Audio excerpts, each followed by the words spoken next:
Fanny and Annie. Flame lurid his face as he turned among the throng of flame-lit and dark faces upon the platform.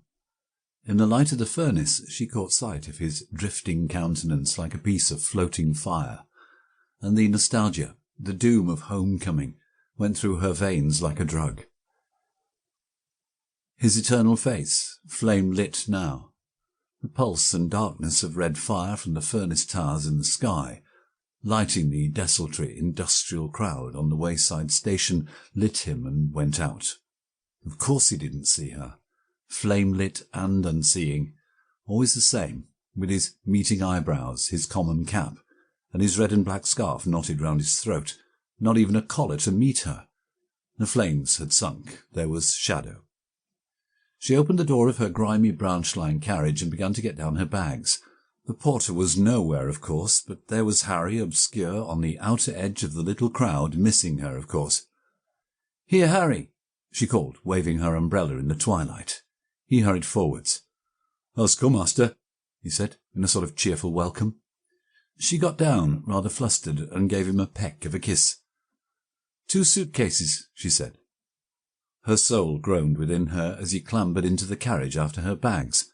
Up shot the fire in the twilight sky from the great furnace behind the station. She felt the red flame go across her face. She'd come back. She'd come back for good, and her spirit groaned dismally.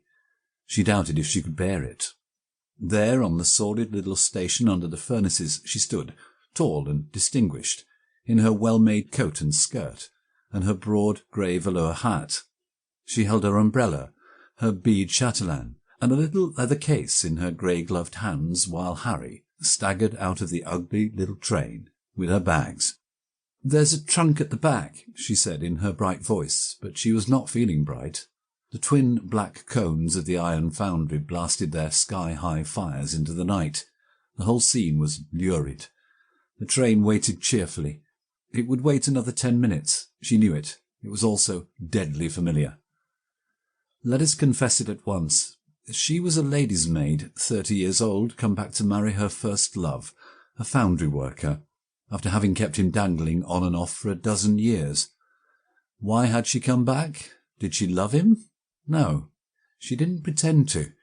She had loved her brilliant and ambitious cousin, who had jilted her and who died. She had had other affairs which had come to nothing.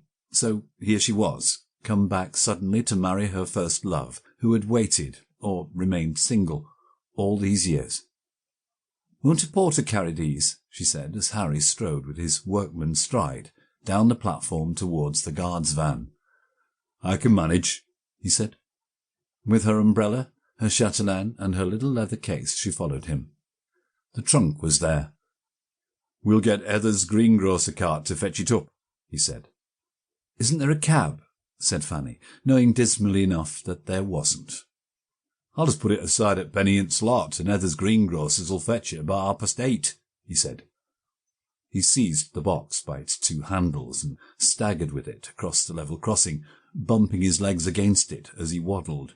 Then he dropped it by the red sweetmeats machine. "Would it be safe there?" she said. "Aye, safe as houses," he answered. He returned for the 2 bags.